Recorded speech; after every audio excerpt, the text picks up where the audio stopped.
بسم الله الرحمن الرحیم. سلام و درود خدمت دوستان عزیز. با تحلیل جلسه فدرال رزرو در خدمت شما هستیم.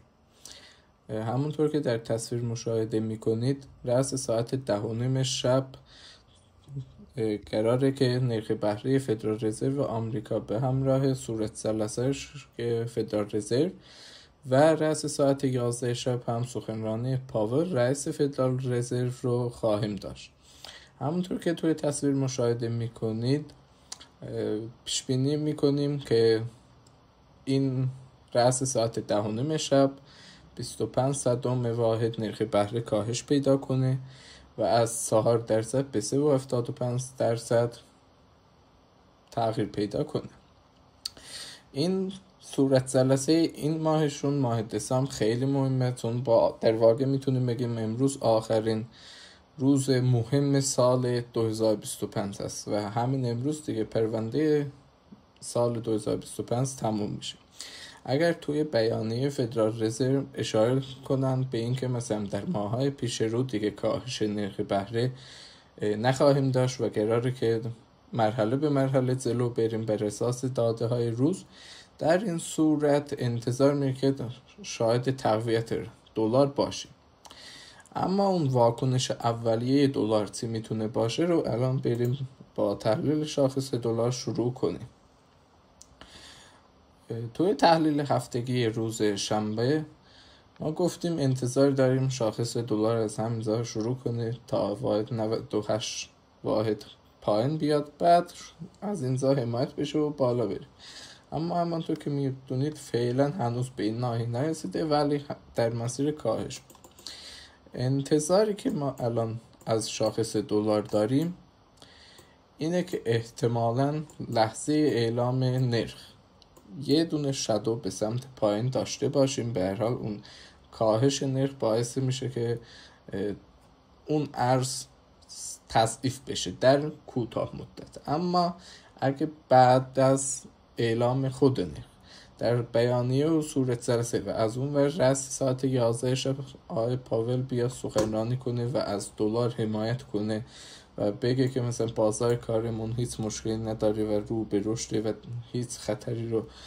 هیچ خطری رکودی نداریم، در این صورت میتونیم از همین جاها دوباره شاهد پرواز دلار به سمت بالا باشیم. فعلا دلار در ناحیه قرار داره که کلا همین جاها قرار بالا پایین بشه، اما بعد اینکه این ناحیه 100 واحدی رو بشکنه دیگه روند صعودی شروع میشه و میتونیم بریم به حوالی 104 واحدی. بریم سراغ طلا. توی تحلیل روز شنبه از طلا گفتیم انتظار داریم اول هفته طلا به سمت ناحیه 4135 و 4100 واحدی پایین بیاد و بعد از این یا از ناحیه 4130 یا از ناحیه 4100 دلاری شروع به صعود کنه. خب همونطور که میبینی فعلا از روز دوشنبه و سه‌شنبه کلا حرکت خاصی نزد و کلا توی داخل یه ناحیه رنج بود قرار داشت و هی بالا پایین شد. الان همچنان تحلیلمون همینه، انتظار داریم طلای جهانی تا نهایت آخر امشب، در واقع تا آخر ساعت 12 امشب مثلا یکی از این دو ناحیه رو برسونه خودش رو و بعد ببینیم اگه حمایت میشه از این ناحیه ها به دنبال بای باشه. کلا روندمون کوتاه مدت نزولیه و نیازمند یه اصلاح بود، اما بعد اینکه اصلاح کنه از این ناحیه ها ما میتونیم به دنبال بای باشیم تا سمت سقف. ممکنه مثلا به هر حال جلسه فدرال رزرو خیلی مهمه و ممکنه کلا بیان یه سخنرانی های دیگه بکنن که کلا این روند رو به هم بریزه و این روند صعودی رو بشکنه، ولی تا زمانی که این روند صعودی شکسته نشه از این ناحیه 4130 دلاری ما میتونیم به دنبال بای طلا باشیم تا 4250 و سپس 4320. پس تحلیل طلا طبق همون تحلیل روز شنبه مونه و هیچ تغییر خاصی نکرده، فقط منتظریم خودش رو به این ناحیه مهم برسونه. راجع چارت نقره. در مورد نقره ما روز شنبه گفتیم که داخل یه باکس قرار داره که از این باکس اگر پایین رو بشکنه یه سل میگیریم تا 52.5، بعدش از اینجا پایین. اما خب همونطور که میبینید این نقره همین دیروز تونست سقف باکس رو بشکنه. توی تحلیل اشاره کردیم که اگه این سقف باکس رو بشکنه دیگه مستقیم میتونید یه بای رو همینجوری ورود بزنین تا ناهیش نهایتا 63 واحد. اینا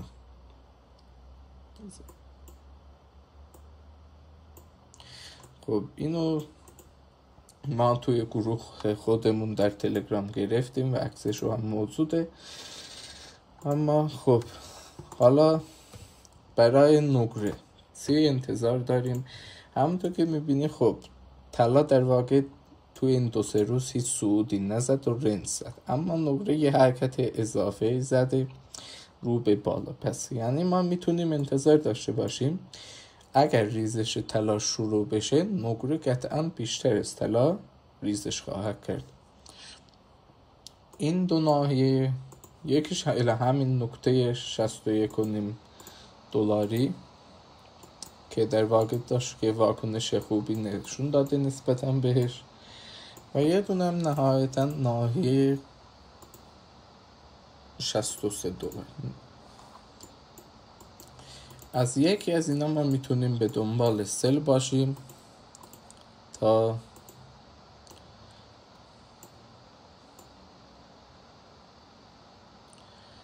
این یه معامله بود که صبح توی گروه تلگرام گرفتیم. دوستان هر کس خواستن میتونن هم کانال یوتیوب هم کانال تلگرام و گروه تلگراممون رو دنبال کنن و از این طریق با سیگنال هامون همراه باشن. یه دونه سل طلا، سل نقره از این ناحیه انتظار میتونیم بگیریم تا تارگت های 60 دلاری، یه دونه این ناحیه. تارگت بعدی 57.5 و تارگت بعدی 55، حوالی 55.5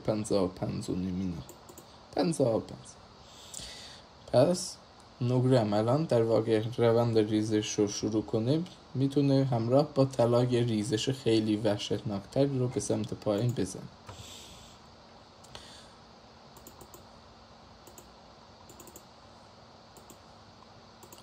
آپدیت اینا رو بعد اینکه تارگت بزنم ما توی کانال تلگرامیمون خواهم گذاشت.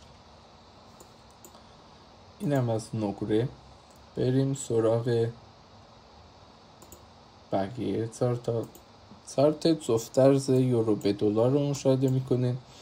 توی تحلیل هفتگی روز شنبهمون ما یه ناحیه رو مشخص کردیم که همین دقیقاً همین تحلیل بود که هیچ تغییری هم ندادم. گفتم از این بالا انتظار داریم بیاد خودش رو برسونه به این ناحیه و از این ناحیه دوباره به سمت بالا حرکت کنه. خب همونطور که میبینید در واقع بعد اینکه به خودش رو به این ناحیه رسونده، ببینید چقدر دقیقاً از همین ناحیه تا این ناحیه 1.19-500 حرکت کرد.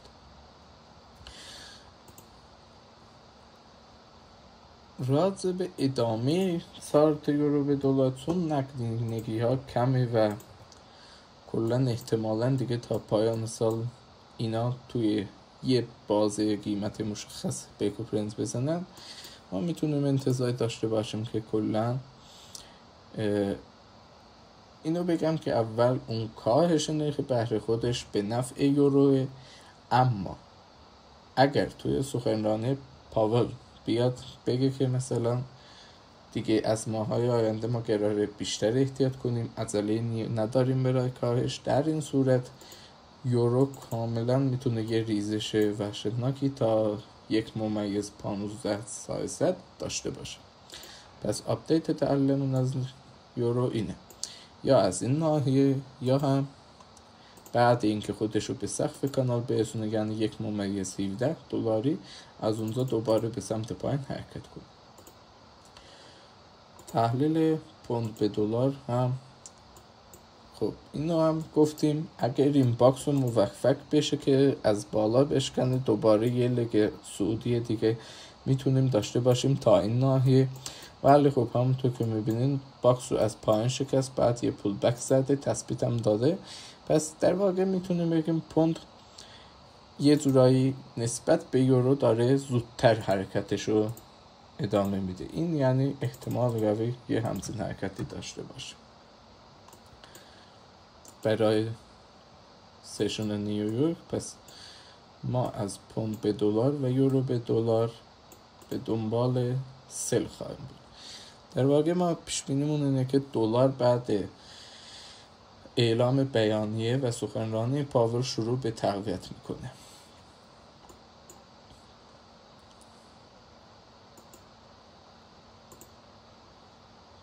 چارت یو اس دی کد رو داشته باشیم.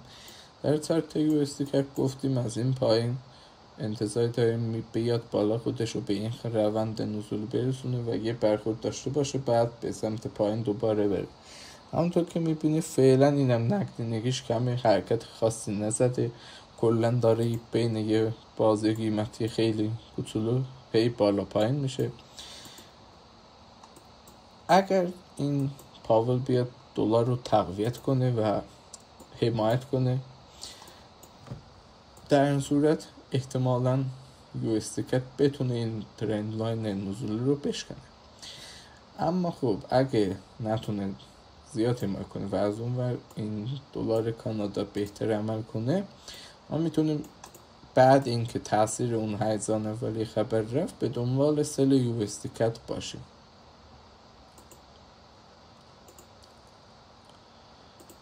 چارت یو اس دی سی اچ اف رو داشته باشیم. توی چارت یو اس دی سی اچ اف ما گفتیم که از همین روز دوشنبه گفتیم شما میتونید از همین الان به پیشواز شکست سقف باکس برید و یه بای بگیرید. خب همونطور که میبینید این بایمون توی سوده و فعلا طبق تحلیل داره بالا حرکت میکنه. این هم کلا تحلیل همچنان چون تحلیل روز شنبه با تایم بالا و جامع به صورت جامع بررسی کردیم، همچنان روندمون تغییر نکرده. انتظار دارم که یو اس دی فرانک از همین ناحیه که هست دوباره به سمت بالا حرکت کنه و بریم تا شکست ناحیه های 8 دلاری و 84 و بعدش 85. همینطور که میبینید اینا کف بالاتر تشکیل دادن.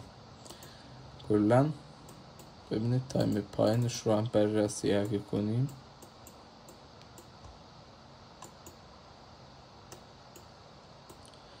یه دونه کانال سعودی داریم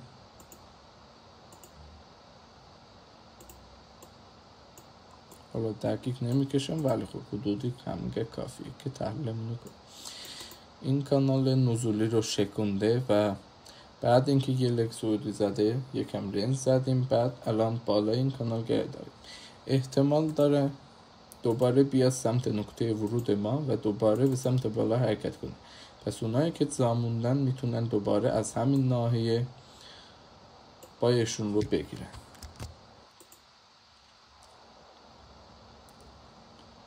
بریم سراغ شاخص‌ها. شاخص داو جونز گفته بودیم که روز شنبه هم داخل یه باکسی گیر کرده و داره رنج میزنه. اگر سقفش رو میشکست به سمت بالا حرکت میکرد، اما خب این پایین سقف رو شکن و بعد الان در پایین باکس قرار داره. برای داو جونز امروز احتمال خیلی زیاد از داو جونز بتونیم خیلی معاملات خیلی جذاب و بهتر رو بگیریم، چون توی اینجور جلسات داو جونز خیلی حرکات بزرگی میزنه، هر چند خیلی دو طرفه میزنه و ممکنه که مثلا استاپ شما تاز بشه. یه دونه دیدگاه اینه که اگه به این ناحیه برسونه خودش رو یه بای بگیریم تا همین ناحیه و احتمالاً البته اگه بیان اون فدرال رزرو مثلا بگه وضعیت خیلی خوبه و مثبت حرف بزنه، شاخص داو جونز صعود میکنه و حتی شاید سقف تاریخیش رو هم بزنه. ولی خب اگه اینو نتونه، برای اینکه سقف تاریخی رو بزنه حتما باید ناحیه 48,000 دلاری شکسته شه و تا زمانی که این ناحیه 48,000 دلار شکسته نشده نمیتونیم بگیم آیا این داره میره سقف رو بشکنه یا نه. پس یه دونه میتونیم صبر کنین تا داو جونز بیاد بالای 48,000 دلار، بعد یه بای بگیرین تا 49 و حتی 49,500 اینا با استاپ زیر این باکس. یه دیدگاه دیگه هم اینه که از همینجا بعد اینکه خودش رو برسونه به ناحیه 47,100 و 47,000 دلاری، از این ناحیه پایین تر به دنبال بای باشن و در جهت بای ورود بزن. کلا حتما داو جونز رو رعایت کنید چون نوسانات قرار وحشتناکی بزنه. بریم سراغ نزدک هفته قبل کلا داخل یک کانال صعودی قرار داشت، الان دیگه این کانال صعودی رو شکسته و بذاش یه ناحیه یه باکس تشکیل داده که توی این ناحیه داره از بالا به پایین و از پایین به بالا حرکت میکنه.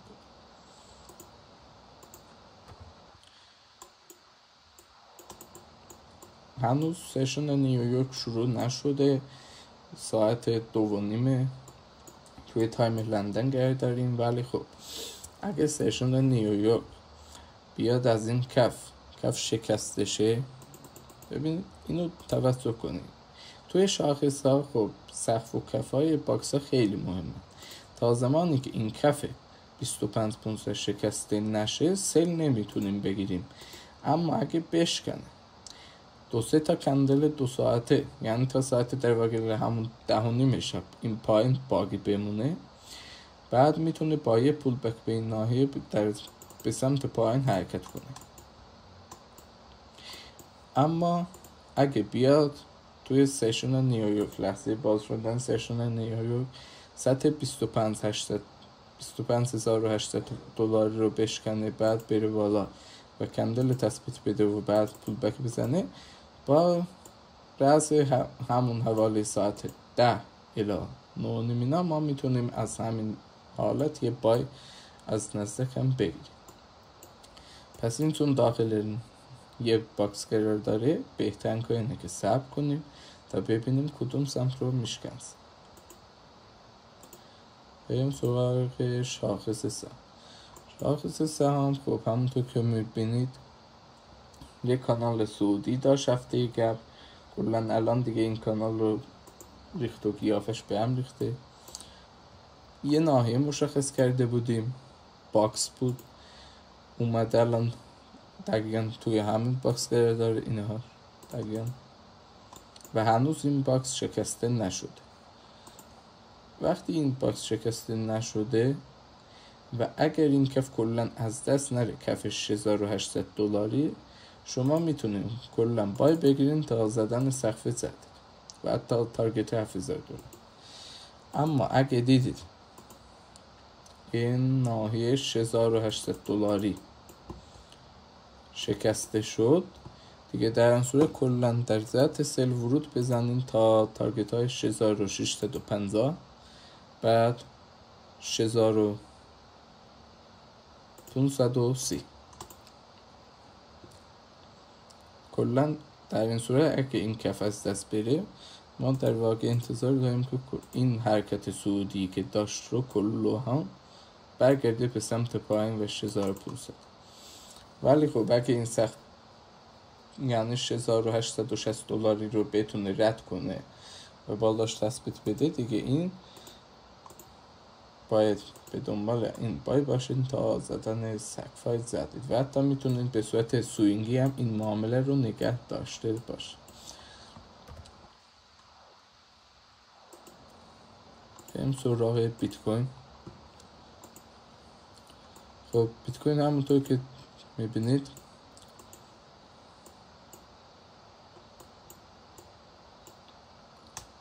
یک کانال رسم کرده بودیم روز شنبه و میگفتیم تا زمانی که این کانال حمایت بشه و از اون و این خط رو نتونه رد کنه همچنان انتظار داشتیم به سمت پایین حرکت کنیم. اما خب الان در واقع رسیدیم به اون لحظه بسیار حساس و سرنوشت ساز برای بیت کوین. من خودم انتظار دارم مثلا توی سخنرانی پاول بیاد بگه که دیگه توی کاهش نرخ از این به بعد عجله‌ای نخواهند داشت و قراره که خیلی آرومتر و با بررسی بیشتر اون آمارها و داده‌های اقتصادی نرخ‌ها رو جابجا کنه. اگه همچین حرفی بزنه خب در این صورت این به معنی اینه که دیگه تقاضا برای کریپتو و طلا و نقره خیلی کم میشه و در این صورت بیت کوین میتونه یه ریزش خیلی وحشتناک تا سطوح 74,000 دلاری بزنه. همونطور که میبینه فعلا همین خط سفید رو هم هنوز نتونسته رد کنه و بشکنه. حتی الان یه دونه فیک بریک اوت کرد، بعد برگشت داخلش یه پول بک زد و دوباره داره به سمت پایین حرکت میکنه. کلا بیت کوین همچنان نظرم تغییر نکرده، انتظار دارم بیاد پایین، ولی خب احتمال داره که یه برگشتی اون لحظه اعلام نرخ یه حرکت تا 98 اینا بزنه، بعد دوباره به سمت پایین یه سقوط دیگه داشته باشه. ولی این یکم فعلا احتمالش کمه. در جهت تحلیل پیش بریم، از همین ناحیه فعلی ما انتظار داریم که بیاد پایین تا ناحیه 74,000 دلاری حداقل و بعد وقتی به این ناحیه برسه باید تصمیم بگیریم ببینیم آیا تاییدیه میده یا این ناحیه رو هم میشکنه.